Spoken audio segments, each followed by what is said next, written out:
अवधूत चिंतन श्री गुरुदेव दत्त. नमस्कार सर्व साधक बंधू भगिनींनो, आपण वामनराज प्रकाशन पुढे हे पुस्तक वाचत आहोत. कालपासून आपण परमपूज्य श्रीदादा कवडे महाराज यांचे श्री संती वसवीला ठावो हे पुस्तक वाचत आहोत. काल आपण प्रथम प्राणांची शुद्धी पाहिली. आज धोंडेबाबांची गोष्ट. पलूसला धोंडेबाबा नावाचे एक थोर महात्मा होऊन गेले. ते कुठेही अगदी उकिरड्यावरही आपल्या स्थितीत बसत असत. त्यांची अशी कथा सांगतात की त्यांच्यापाशी लोक शिधा किंवा अन्न वगैरे आणून ठेवत. लहर लागल्यास त्यातले थोडे काही ग्रहण करून उरलेले सगळे पदार्थ धोंडेबा तेथे उकिरड्यावरच पडू देत. महिनाभर ते शिळे अन्न त्यांच्या अवतीभोवती पडलेले असायचे. दुरून बघणाऱ्याला असे वाटायचे की इथे केवढी घाण आहे, हे सगळे किती गलिच्छ आहे, जवळ गेलो तरी आपल्याला उलटी होईल.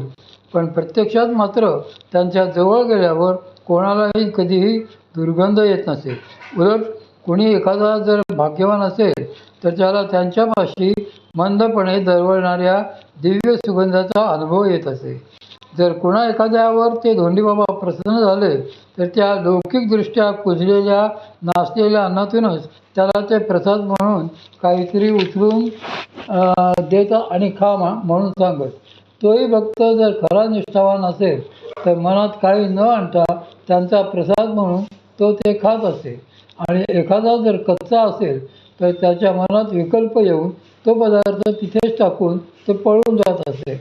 मात्र त्यांनी दिलेला असा एखादा पदार्थ त्यांचा प्रसाद म्हणून जो कोणी निशंकपणे खात असेल त्याला तो पदार्थ अगदी शुद्ध ताज्या अन्नासारखा चवदार लागत असे आणि शिवाय त्यातून त्यांचा कृपा आशीर्वादही लाभत असे. संजीवनी विद्येचा प्रभाव. आता हे असं कशामुळे घडते? एखाद्या वस्तूतील पदार्थातील अशुद्ध प्राण अशा सिद्ध महात्म्याने आकर्षित केल्यामुळेच असे घडत असते.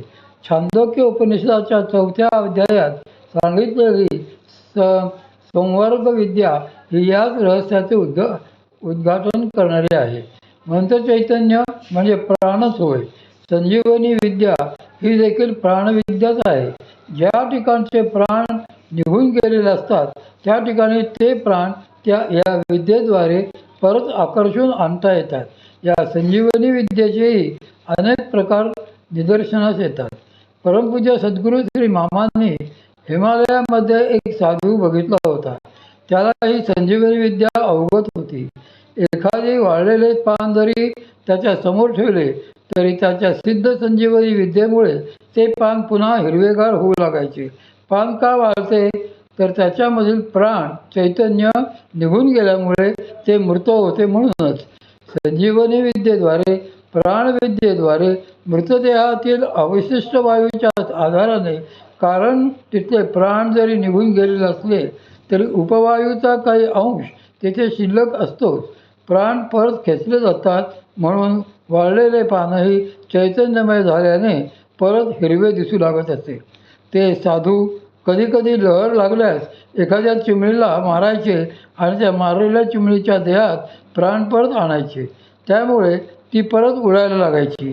हे सगळे अंतिमतः एका प्राणसंकर्षणी विद्येचेच विविध भेद होत. भगवती शक्तीचे कार्य. भगवती शक्ती ही मुळात स्वतःच प्राणसंकर्षणी आहे. आपल्याकडील अशा सगळ्या प्राचीन विद्यांचे प्रयोग त्यांची सिद्धी प्राप्त करून घेऊनच करावे लागतात. मात्र शक्तिपात योगाच्या साधनेमध्ये श्री भगवतीच्या इच्छेनेच सर्व काही आपोआप घडत असते. ती भगवती शक्ती साधनेच्या वेळी आजूबाजूच्या वातावरणातील प्राणांचे आकर्षण करत असते. ती आजूबाजूचे तसेच साधकाचेही प्राण शुद्ध करत असते. ते तिचे नियोजित कार्य असते. तिने शुद्ध केलेल्या व शरीरात घेतलेल्या प्राणाला आपण दिवसभरातील प्रापंचिक व्यावहारिक कर्मसंस्कारांनी वासनांनी परत अशुद्ध करत असतो. हा भाग वेगळा. समजा एखादे पोर चिखलात खेळून बरबटलेले आहे. त्या मुलाने जर बादलीतील स्वच्छ पाण्यात आपले बोट बुडवले तर ते स्वच्छ पाणीही त्यामुळे गढूळ होईल. त्याच्या आईने त्या बादलीत पुन्हा स्वच्छ पाणी भरून ठेवले तरी देखील परत तसेच होईल. जोपर्यंत त्या चिखलाने बरबटलेल्या मुलाचा चिखल पूर्णपणे धुवून निघणार नाही तोपर्यंत बादलीत शुद्ध पाणी टिकणार नाही. त्याचप्रमाणे जोपर्यंत नाड्यांमधून वासना संपूर्णतः शुद्ध होऊन निघणार नाहीत तोपर्यंत प्राण मलिन होतच राहणार. साधना केल्यामुळे जितक्या प्रमाणात ती भगवती आपले प्राण शुद्ध करते तितकेच ते प्राण आपण दिवसभरात विविध कर्मसंस्कार घेऊन परत अशुद्ध करीत असतो. शुद्ध प्राणाचे अनुभव. नित्यनियमाने घडत चालणाऱ्या साधनेदरम्यान भगवती शक्तीने असे प्राण आकर्षित केल्यामुळे शुद्ध केल्यामुळे ज्या ठिकाणी आपण नियमितपणे बैठकीला बसत असतो त्या ठिकाणचे वातावरणही कालांतराने भारित होते, शुद्ध होत जाते. म्हणून कितीतरी साधकांचा असा अनुभव आहे की बैठकीची एकच जागा जर ठेवली तर त्या जागेत बसल्या बसल्या साधना सुरू होते किंवा बाहेरचाही जरी कोणी त्या ठिकाणी आला तरी त्याला त्या जागेमध्ये शांत प्रसन्न वाटते. अशा ठिकाणच्या वातावरणात एक प्रकारचे सात्विक शांती तरंग खेळत असतात. अशा वातावरणात शुद्ध प्राण लहरत असतो. आपण जर माऊलीत देवदर्शनाकरता गेलो, तेथे भगवान श्री रामेश्वरनाथांसमोर गेलो, परमपूज्य सद्गुरू श्री मामांपाशी त्यांच्या पादुकांपाशी गेलो तर त्या ठिकाणी आपल्याला अत्यंत शांत प्रसन्न वाटते. असे का होते तर तिथल्या वातावरणातले प्राण परमपूज्य श्री मामांच्या देवांच्या तेथील सूक्ष्म वास्तव्यामुळे नेहमी शुद्धच असतात. त्यामुळे तेथे आपल्याला तसा अनुभव येतो.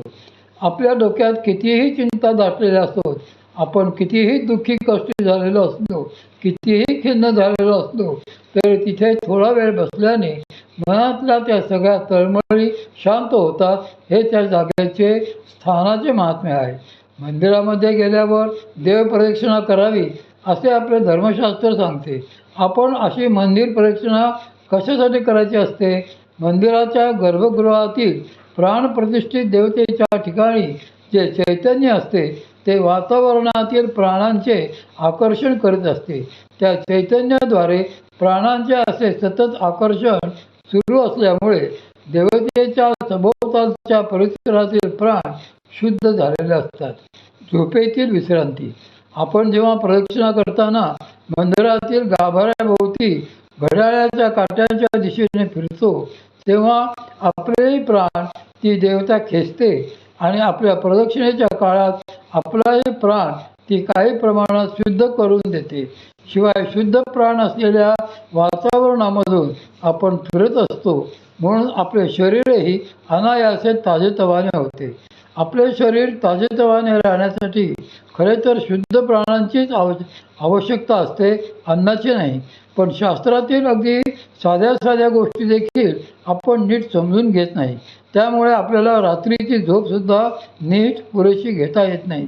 आपण असा विचार करावा की संपूर्ण रात्रीमध्ये आपण गाढ झोपेत किती काळ होतो, स्वप्ने किती वेळ बघत होतो आणि ना धड झोप ना धड जागृती अशा बेचैन अवस्थेत किती काळ होतो. आपले प्राण जेव्हा हृदय प्रदेशातील हिता नामक नाड्यांमध्ये स्थिरावतात तेव्हाच आपण गाढ झोपेत जात असतो. तेव्हाच शरीराला खरी विश्रांती मिळत असते. पण जेव्हा आपण स्वप्न बघत असतो तेव्हा आपले प्राण कंठस्थित स्वप्नाच्या नाडीत गेलेले असतात. त्यावेळी शक्तीने प्राण आकर्षून घेण्याची क्रिया पूर्णपणे थांबलेली असते. म्हणून बाहेरून शुद्ध प्राण शोषून घेतला जात नाही. याच कारणाने रात्रभर जर खूप स्वप्ने पडत राहिली तर दुसऱ्या दिवशी सकाळी उठल्यावर थकल्यासारखे वाटते, झोप पूर्ण झालेली नाही असे वाटते. झोपेच्या काळातील बेचैन अस्वस्थ स्थितीत तर विश्रांती थोडीही होत नसते. साधकांसाठी नियम. आपल्या संपूर्ण शरीराचे पोषण हे शुद्ध प्राणांवरच अवलंबून असते. आणि तसे प्राण मिळवणे हे भगवतीवर अवलंबून असते. म्हणून श्री माऊली जेथे स्पष्टपणे सांगत आहेत की जेथ आराणुकेचे कोडे बैसलिया उठो नावडे. परमार्थात काही अनुभव लवकर यावा अशी ज्याला इच्छा असते त्याने सर्वप्रथम साधनेसाठी बसण्याची जागा नेहमी एकच ठेवावी. एकाच जागी नेहमी साधने करता बसल्यामुळे तिथले प्राण सतत शुद्ध होत राहतील. आणि मग काय होईल तर बैसलिया उठो नावडे. त्याला तेथेच सारखे बसावेसे वाटून लागेल. तेथून उठून जावेसे वाटणारच नाही. मात्र साधनेची जागा रोज बदलल्यामुळे नेमके याच्या उलट होऊ लागेल. साधनेला बसून 5 मिनिटे जरी झाली तरी आता पुरे झाले, उठावे असे वाटू लागेल. श्री माऊलींची ही सूचना आपण नीट लक्षात घेऊन अंमलात आणायला हवी. जोपर्यंत आपण साधकावस्थेत असतो तोपर्यंत अशी शास्त्रोक्त बाह्य बंधने पाळणे हे अत्यंत आवश्यक असते. कारण आपले मन हे अतिशय नाठाळ असते. ते आपल्याला आचरता येणे शक्य नसते. आधीच त्या मनाला साधनेची गोडी लागणे कठीण. शिवाय अशी गोडी लागल्यानंतर ते मन एके स्थायी स्थिरावणे कठीण. म्हणून जोपर्यंत केवळ आपल्या संकल्पनेनेच आपले मन स्थिर होत नाही तोपर्यंत या संदर्भातील सगळे नियम कसोशीने पाळणे गरजेचे असते. पुढे ज्यावेळी अशी अवस्था येईल की अतिशय गर्दीच्या ठिकाणी असूनही केवळ संकल्पाने आपले मन आपोआप एकाग्र होऊ लागेल, त्यावेळी तशा अवस्थेत हे सगळे बाह्य नियम पाळण्याची गरज उरणार नाही. पण तोपर्यंत मात्र असे एक स्थान, एक आसन, एक वेळ हे बंधन कटाक्षाने पाळणे आवश्यकच असते. ते जर पाळले गेले नाही तर त्या योग्य साधनेत अडथळे येऊ लागतील व त्यामुळे मन विचलित होत राहील. सद्गुरू श्री माऊली यासाठी म्हणतात की काजे या मनाचे एकनिके जे देखील थोडी गोडीची या ठाया सोखे. योग्य स्थानाची निवड. या मनाला जेवढी बाहेरच्या विषयांची गोडी लागते तेवढे ते तिकडेच धावत राहते. त्याला मग विषयांचे सुखच पाहिजे असते. त्यामुळे ते मन इकडे तिकडे धावण्यासाठी निमित्त शोधत असते. जरा कुठे खुट्ट झाले तरी ते लागलीच तिकडे धावते. सुरुवातीला साधकावस्थेत असताना कोलाहलात साधनेला बसता येईल का? कोलाहल सोडाच, पण सामुदायिक साधनेमध्ये देखील जर एखाद्याला जास्त प्रमाणात क्रिया होत असतील तर त्याचा काही जणांना त्रास होतो. त्यांचे मन मग साधनेत एकाग्र होत नाही.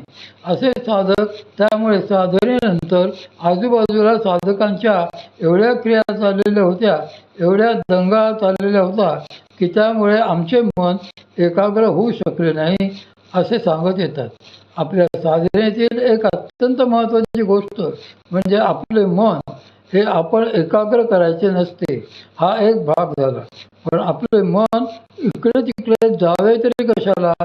ज्यांची त्यांची जी काही साधना चाललेली असेल ती चालू द्यावी ना. आपल्याला आपल्या स्वतःच्या साधनेमध्ये रमता येत नाही काय?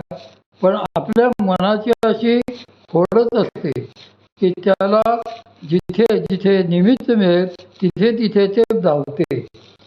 मनाला साधनेच्या वेळी इतरत्र धावू द्यायचे नसते. त्यासाठी आधी साधनेकरता शांत असे स्थान निवडले पाहिजे.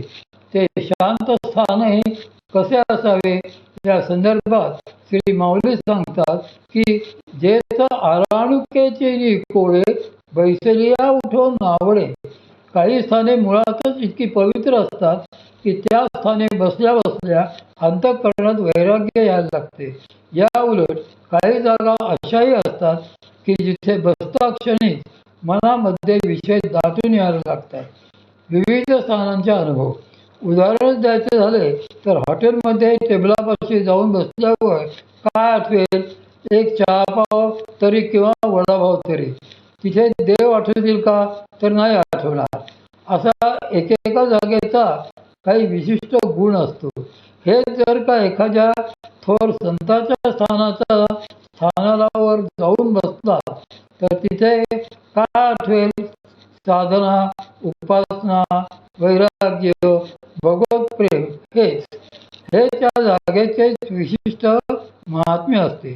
साऱ्या जगात भारत हाच एकमेव देश असा आहे की ज्याला तपोभूमी असे म्हणतात. कारण या भूमीत अनादिकालापासून अनेक सिद्ध संत महंत होऊन गेलेले आहेत आणि त्या महात्म्यांनी आपल्या वास्तव्याने तपाने ही भूमी पावन केलेली आहे. त्यामुळे आपल्या भारतात अनेक ठिकाणी